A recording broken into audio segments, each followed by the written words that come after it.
Assalamualaikum warahmatullahi wabarakatuh.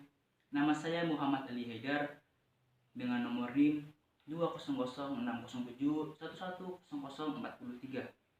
Prodi Perpustakaan dan Ilmu Informasi, Fakultas Saintek, Universitas Islam Negeri Maulana Malik Ibrahim Malang. Dengan mata kuliah Pancasila yang diampu oleh Bapak Muhammad Kamiluzzaman. Saya akan membawakan dengan tema atau materi Pancasila dan agama. Kita mulai dari pengertiannya sendiri. Pancasila adalah ideologi dasar yang terdiri dari dua kata Sanskerta, yaitu yang pertama adalah Panca, yang artinya adalah 5, lalu yang kedua adalah Sila, yang artinya adalah prinsip atau asas. Pancasila ini merupakan rumusan dan pedoman kehidupan berbangsa dan bernegara untuk rakyat Indonesia. Sedangkan agama adalah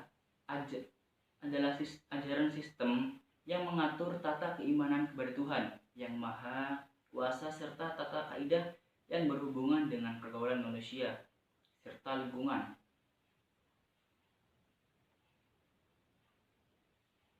Lalu, hubungan agama menurut NKRI yang berdasarkan Pancasila ada 7 poin.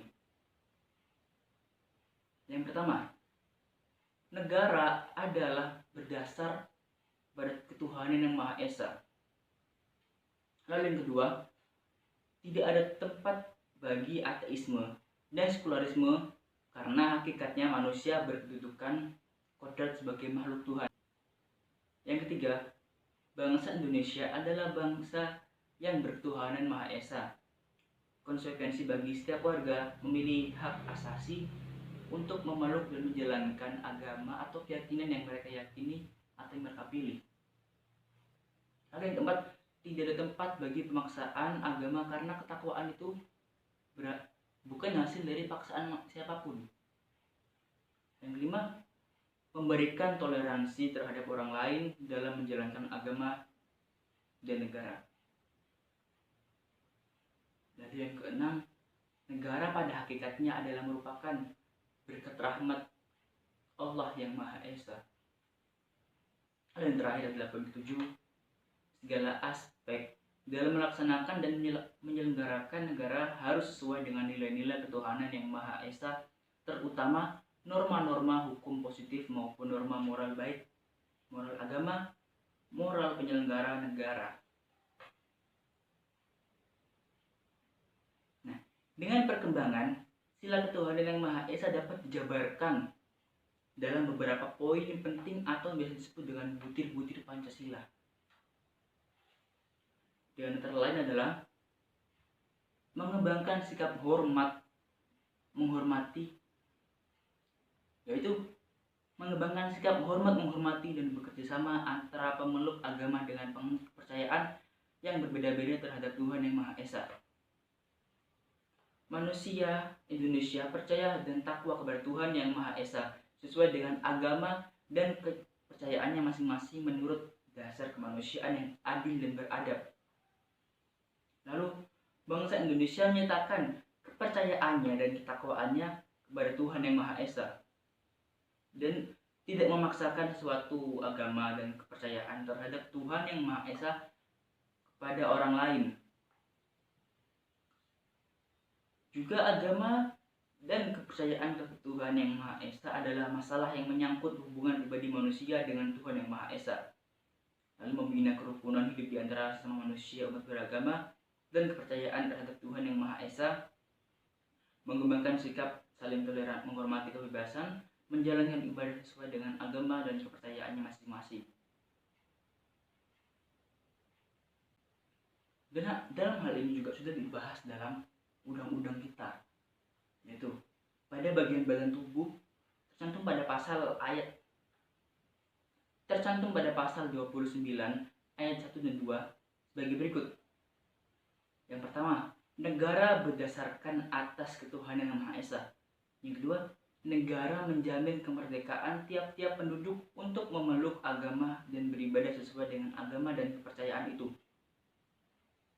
Pengaturan kehidupan beragama di Indonesia secara yuridis diperkuat oleh Kitab Undang-Undang Hukum Pidana atau KUHP sebagaimana tercantum pada pasal 156 yang berkata, dipidana dengan pidana penjara selama-lamanya 5 tahun barang siapa dengan sengaja di muka umum mengeluarkan perasaan atau melakukan perbuatan 1. Yang pada pokoknya bersifat permusuhan, penyalahgunaan atau penodaan terhadap suatu agama yang dianut di Indonesia. Yang kedua, dengan maksud agar supaya orang tidak menganut agama apapun juga yang tidak bersendikan ketuhanan yang Maha Esa.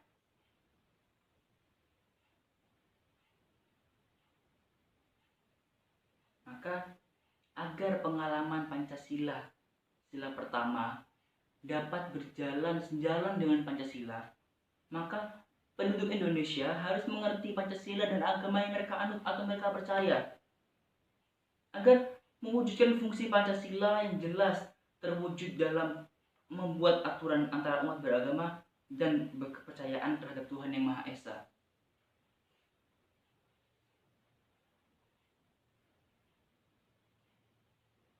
Sehingga kita sebagai agama mayoritas atau agama Islam sendiri sebaiknya memandang bahwa Pancasila dan agama ini adalah dua hal yang berkesinambungan, bukan sebagai hal yang bertentangan, sehingga tidak menyebabkan konflik-konflik intoleransi seperti yang terjadi di masa-masa lampau.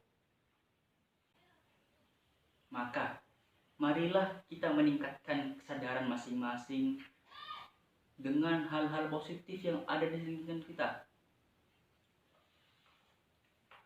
agar kita sebagai antara umat beragama yang banyak di Indonesia ini dan agama yang beragam dapat bersatu dengan damai. Tidak ada kasus intoleransi lagi yang seperti masa-masa lampau. Saya tutup pertemuan kali ini dengan perkataan Gus Dur atau Presiden kita yang berbunyi begini: saling menghormati dan menghargai dalam kehidupan berbangsa dan bernegara.